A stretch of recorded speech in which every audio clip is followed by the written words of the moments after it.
Kalaboso ang dalawang sospek na pinaniniwalaang tulak ng droga at nasabat ang mahigit 400,000 piso halaga ng shabu sa isinagawang operasyon sa Caloocan City. Alamin ang balita mula kay Police Corporal Abigail Rojas.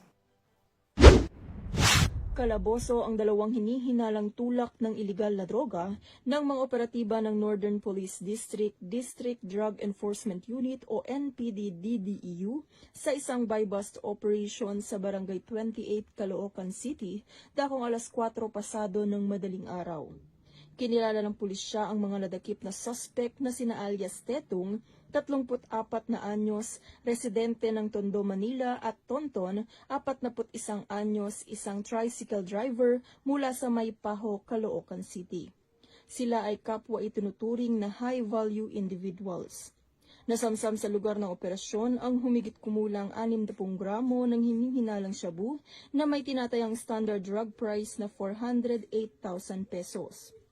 Mahaharap ang mga suspect sa kasong paglabag sa Section 5, 11 at 26 ng Republic Act 9165 o ang Comprehensive Dangerous Drugs Act of 2002. Mula dito sa Metro Manila, ako po ang inyong PNN correspondent, Police Corporal Abigail Rojas. Alagad ng batas, taga-taguyod ng Balitang Pulis. Maraming salamat sa Police Corporal